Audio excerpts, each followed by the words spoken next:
হানাহানি থাকবে না, মারামারি থাকবে না, পিটাপিটি থাকবে না, গরিব মানুষ তাদের অধিকার ফিরে পাবে। আমরা তো অনেকে নির্বাচনের আগে অনেক কথা বলি, কিন্তু পরবর্তীতে কার্যক্রমে কতটুকু তা তো সবাই জানেন।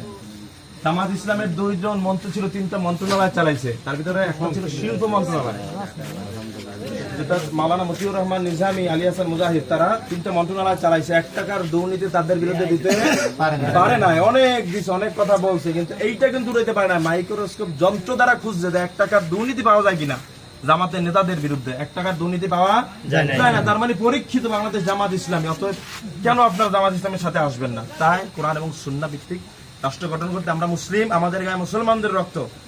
71 থেকে শুরু করে 25 পর্যন্ত সবাই মুসলমানের সন্তানরা দেশ চালাইছে, কিন্তু কোরআন দিয়ে আজ পর্যন্ত দেশ কেউই চালায়।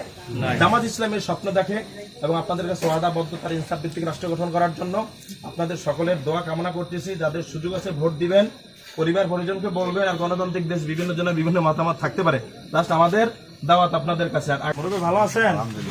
আমরা জামাত ইসলামের পক্ষ থেকে আসছি। রানা কেমন আছো? রানা সেন আমারে এখন জামাত চায় সুন্দর একটা রাষ্ট্র গঠন করতে, যেখানে ধনী আর গরিব নাই। চাচি কেমন আছেন? আলহামদুলিল্লাহ। জামাত ইসলামীকে তো আমরা পরিপূর্ণভাবে এখন পর্যন্ত দেখতে পারি নাই, অন্যান্য দল দেখছি। এবছর মানুষের আশা আকাঙ্ক্ষা জামাত ইসলাম ক্ষমতায় আসুক, আলেম ওলামা ইসলাম বদলিদের নামাজিরা একটু রাষ্ট্র চালাক, একটু মানুষ দেখতে চায়। 71-এর পর থেকে তো আলেমরা ক্ষমতা আসে নাই পরিপূর্ণভাবে। আপনাদের দোয়া আমরা চাচ্ছি। আর বাংলাদেশ জামাত ইসলামের পক্ষ থেকে এসেছি। জামাত ইসলাম ন্যায় এবং ইনসাফ ভিত্তিক কল্যাণময় রাষ্ট্র গঠন করতে চায়।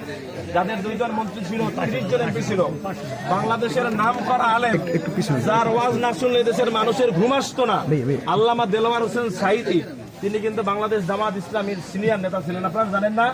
সাঈদী সাহেবের কথা শুনলে এখন অনেক মানুষ কান্না করে। তার দেশের হিন্দুরা তার জন্য কান্না করে, রাস্তায় নেমে গেছে তার ফাঁসির রায় যখন হয়েছে, যে না, সাঈদী সাহেবের ফাঁসি হতে পারে না।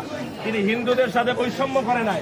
যার যেখানে খাবার দাবারের প্রয়োজন, যার যেখানে যা প্রয়োজন, আল্লামা সাঈদী তাদের দ্বারে দ্বারে গিয়ে দিয়ে আসছে। আমি পক্ষ থেকে আসছি, জামাত চায় কল্যাণ একটি রাষ্ট্র গঠন করতে, যেখানে হিন্দু মুসলিম খ্রিস্টান কারোর ভিতরে কোনো পার্থক্য থাকবে না, সংখ্যা লঘু কি সংখ্যাগরিষ্ঠতা থাকবে, সবাই দেশের জনগণ। যার যে অধিকার, সেই অধিকার আমরা দেব।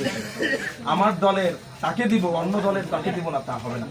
দেশের মানুষ খেটে খায়, জামাত ইসলামী চায় এদেশের মানুষ সুন্দরভাবে বসবাস করুক, তার সম্মান ইজ্জত নিয়ে। এরকম একটা কল্যাণময় কোরআন সুন্নাহ ভিত্তিক রাষ্ট্র গঠন করতে তারা